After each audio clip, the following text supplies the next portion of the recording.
തീർച്ചയായിട്ടും ഞാൻ ദൃക്സാക്ഷികളിലെ കൂടി ഒന്ന് പോകാം ഹാഷ്മി. കാരണം ഇവിടെ ആളുകളെ ഒഴിപ്പിക്കുകയാണ്. ആ സ്ഥലത്ത് നിന്നും ആളുകൾ പിരിഞ്ഞു പോകണമെന്ന് പോലീസ് പറയുന്നുണ്ട്. അപ്പോൾ ദൃക്സാക്ഷികളുടെ പ്രതികരണം ഞാൻ എടുക്കാൻ ശ്രമിക്കാം. കാരണം അത്രത്തോളം തീ ആളെ കത്തുന്നുണ്ട്. ആളുകൾക്ക് വലിയ തരത്തിലുള്ള ബുദ്ധിമുട്ടുകളൊക്കെ ഉണ്ട്. ഏതായാലും ഇവിടെ കൂടിയിരിക്കുന്ന ആളുകളോട് നമുക്ക് ചോദിക്കാം. ചേട്ടൻ, നിങ്ങൾ ഇത് കണ്ടിരുന്നു?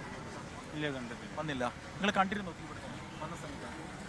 ഞാൻ കുറച്ച് ഏകദേശം 7 മണിക്ക് ഞാൻ ഇവിടെ ഉണ്ടായിരുന്നു. തീ ആളെ കത്തുന്നുണ്ടായിരുന്നു? തുടക്കത്തിൽ തന്നെ ഇവിടെ തന്നെ കണ്ടത്.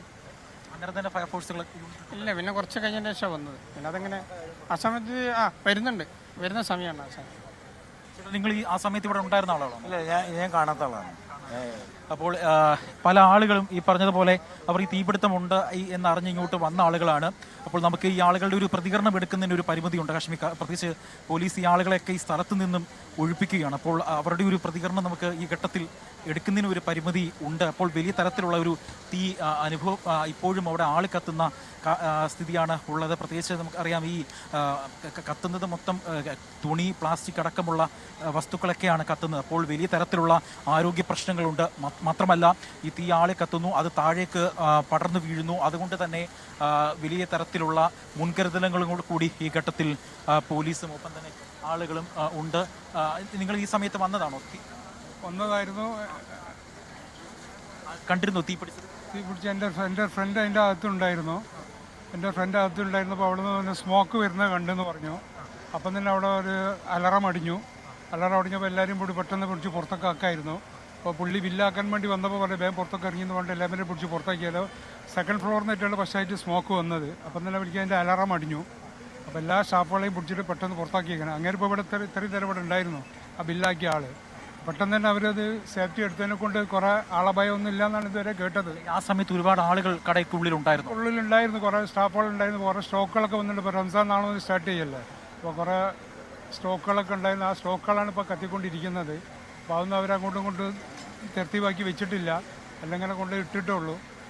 അപ്പോൾ അങ്ങേര് പറഞ്ഞതാണ്, അങ്ങേരും ഫാമിലിയൊക്കെ ഉണ്ടായിരുന്നു അവിടെ. അപ്പോൾ സ്മോക്ക് വന്ന പാടിന സിഗ്നൽ വന്ന പാടിന എല്ലാവരോടും പിടിച്ച് പുറത്തേക്ക് പോകാൻ വേണ്ടി പറഞ്ഞു. അതുകൊണ്ട് കുറേ ആളഭയം ഇല്ലാണ്ട് കഴിച്ചലായി. ഷോർട്ട് സർക്യൂട്ട് വല്ലതും അങ്ങനെ എന്തെങ്കിലും? അതെന്താണെന്ന് നമുക്ക് അറിയാൻ പറ്റില്ല. അപ്പോൾ നാളെ ഇലക്ട്രിസിറ്റി വന്നാലേ പറയാൻ പറ്റുള്ളൂ. ഈ ആദ്യം എന്താണ് അദ്ദേഹം പറഞ്ഞത്? എന്താണ് സ്മോക്ക് എന്നാണ് പറഞ്ഞത്. സ്മോക്ക് വന്നിട്ടുണ്ടപ്പോൾ അവിടെ മറ്റേ സേഫ്റ്റി അലാറം ഉണ്ടല്ലോ, ആ അലാറം അടിയുന്നത് കേട്ടു. കേട്ട ഉടനെ അവിടുത്തെ എല്ലാ സ്റ്റാഫുകളും വന്നിട്ട് പെട്ടെന്ന് എല്ലാവരോടും ഇറങ്ങി പോകാൻ വേണ്ടി പറഞ്ഞു. എല്ലാവരും വേണ്ടി ദ്രുതഗതിയിൽ താഴോട്ട് ഇറങ്ങി എന്നാണ് പറഞ്ഞത്. ഇതിനു മുമ്പ് 1 വർഷം മുമ്പ് ഇതേമാതിരി സെയിം സ്ഥലത്തിന് ഉണ്ടായതാണ് ഈ സംഭവം. 1 വർഷം മുമ്പ് സെയിം ഈ പോയിന്റിൽ തന്നെയാണ്. അതിൻ്റെ ഡബിളാണ് ഇപ്പോൾ കത്തുന്നത്. ഇപ്പോൾ നമ്മൾ കാണുന്ന ഈ സ്ഥലത്ത് തന്നെയാണ് ഉണ്ടായത്? ഈ സ്ഥലത്ത് തന്നെ ഉണ്ടായിരുന്നത്. ഈ സ്ഥലത്ത് തന്നെയാണ് ഇതിന് മുമ്പ് 1 വർഷമായില്ല തോന്നുന്നു. അന്ന് പിന്നെ അത്ര വലിയനായില്ല. പക്ഷെ ഇത്തവണ ഒരുപാട് റംസാൻ പ്രമാണിച്ച് സ്റ്റോക്കൊക്കെ വന്നതിനെ കൊണ്ട് അദ്ദേഹത്തിന് ഓർമ്മക്കുറവാണെന്ന് തോന്നുന്നു. 2023 അതുണ്ടാവുന്നത്. സെയിം സ്ഥലത്ത്, അതേ കടയിൽ, അതേ സ്ഥലത്ത് ഷോർട്ട് സർക്യൂട്ട് എന്ന് പറയുമ്പോൾ അതേ സ്ഥലത്ത് ഉണ്ടായ ഷോർട്ട് സർക്യൂട്ട് അന്നും ഇതുപോലെ ആളിപ്പിടിച്ചതാണ്. 3 വർഷങ്ങൾക്കിപ്പുറം വീണ്ടും ആളിപ്പിടിക്കുന്നു എന്ന് മാത്രമല്ല ഏതെങ്കിലും തരത്തിൽ തീ നിയന്ത്രണ വിധേയമാവുന്നില്ല എന്നുള്ളതാണ് യാഥാർത്ഥ്യം. 6 ഫയർ എഞ്ചിനുകൾ കഴിഞ്ഞ 2 മണിക്കൂറായി പണിയെടുത്തിട്ടും ഏതെങ്കിലും തരത്തിൽ തീ അടങ്ങുന്നില്ലെന്ന് മാത്രമല്ല അത് 3ാമത്തെ നിലയിൽ നിന്നും 4ാം നിലയിലേക്ക് തീ പടരുന്നോ എന്ന സംശയം പോലും നമുക്ക് ഈ ദൃശ്യങ്ങൾ നോക്കുമ്പോൾ തോന്നുന്നു. പ്രദേശത്ത് കട്ടപ്പുക വ്യാപകമായി തന്നെ വ്യാപിക്കുന്നുണ്ട്. അതുണ്ടാക്കുന്ന ആരോഗ്യ പ്രശ്നങ്ങളൊക്കെ എന്താണ് എന്ന് അവിടുത്തുകാർക്ക് മാത്രമേ അറിയുകയുള്ളൂ. നിഖിൽ പ്രമേഷ് കൂടി ചേരുന്നു. നിഖിൽ, ഈ കരിപ്പൂരിൽ നിന്നും ഈ ഫയർ എഞ്ചിനുകൾ അപകട സ്ഥലത്തേക്ക് തിരിച്ചു വന്ന് നേരത്തെ മേയർ പറഞ്ഞായിരുന്നു. അത് വന്നാൽ കുറച്ചുകൂടി എഫക്റ്റീവ് ആകുമെന്നും പറഞ്ഞായിരുന്നു. ഇതൊന്നും ആവുന്നില്ല അവിടെ, നിഖിൽ? തീർച്ചയായും ഹാഷ്മി, അതൊരു വലിയ പ്രതീക്ഷ നൽകുന്ന കാര്യം തന്നെയാണ്. കൊണ്ടോട്ടിയിൽ നിന്ന് വളരെ വേഗത്തിൽ ഇവിടേക്ക് എത്തിച്ചേരാൻ കഴിയും. അവർ കണക്കാക്കുന്ന സമയമാണെങ്കിൽ ഏതാണ്ട് ഒരു 45 മിനിറ്റ് കൊണ്ട് ഇവിടേക്ക് എത്തിച്ചേരാൻ കഴിയും. അതൊരു പ്രതീക്ഷ നൽകുന്ന കാര്യമാണ്. കാരണം കരിപ്പൂർ വിമാനത്താവളത്തിൽ നിൽക്കുന്ന സംഘമാണ്. അതുകൊണ്ട് തന്നെ വളരെ വേഗത്തിൽ അവരോട് എത്തിച്ചേർന്നാൽ അവർക്ക് അല്പം കൂടി എഫക്റ്റീവായി ഈ തീ നിയന്ത്രണ വിധേയമാക്കാൻ വേണ്ടി ഇടപെടാൻ കഴിയും എന്നുള്ളതാണ് ഇപ്പോൾ വിദഗ്ധർ തന്നെ വ്യക്തമാക്കുന്ന ഒരു കാര്യം. ഈ പശ്ചാത്തലത്തിലാണ് അവരുടെ അടിയന്തര സഹായം വളരെ വേഗത്തിൽ തേടുന്ന ഒരു സാഹചര്യം ഉണ്ടായത്. ജില്ലയിലെ മുഴുവൻ ഫയർ സ്റ്റേഷനുകളിൽ നിന്നുമുള്ള ഫയർ യൂണിറ്റുകളെ സംഭവ സ്ഥലത്തേക്ക് വിളിച്ചു വരുത്തിയിട്ടുണ്ട്. പലർക്കും എത്തിച്ചേരുന്നതിന് വേണ്ടിയിട്ടുള്ള ചെറിയ പരിമിതികളുണ്ട്. എന്നിരിക്കെ പോലും ഇപ്പോൾ 7 യൂണിറ്റുകൾ ഇതിനോടകം തന്നെ സംഭവ സ്ഥലത്ത് എത്തിയിട്ടുണ്ട്.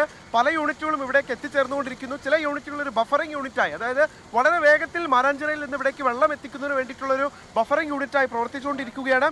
എന്തായാലും ഈ കരിപ്പൂരിൽ നിന്നുള്ള സംഘം കൂടി എത്തുമ്പോൾ അല്പം കൂടി എഫക്റ്റീവായി നമുക്ക് ഈ തീ നിയന്ത്രണ വിധേയമാക്കാൻ കഴിയും എന്നുള്ളൊരു പ്രതീക്ഷയാണ് ഇപ്പോൾ പങ്കുവെക്കുന്നത്. എന്തായാലും തീ നിയന്ത്രണ വിധേയം എയർപോർട്ടിലുള്ള ഫയർ എഞ്ചിന് ഇപ്പോൾ വന്നുകൊണ്ടിരിക്കുന്നുണ്ട്.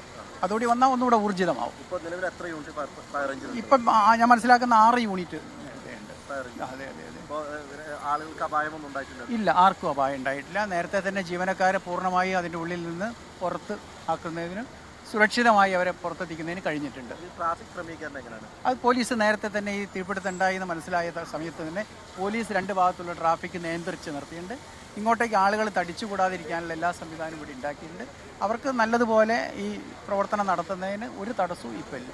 വേറെ എത്ര സമയം കൊണ്ട് തീ പൂർണ്ണമായി മറക്കാനാണ്? അത് ഫയർ എഞ്ചിൻ നടത്തുന്ന ശ്രമമാണ്. അത് അവരാണ് അതിൽ പറയേണ്ടത്.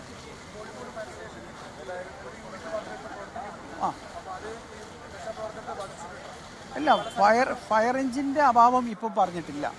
ഫയർ എഞ്ചിൻ ഇവിടെ വരുന്ന വണ്ടികളെല്ലാം വെള്ളം പമ്പ് ചെയ്യുന്നത് വരെ മറ്റേത് അവിടെ നിർത്തിയിട്ട് വെച്ചിരിക്കുക.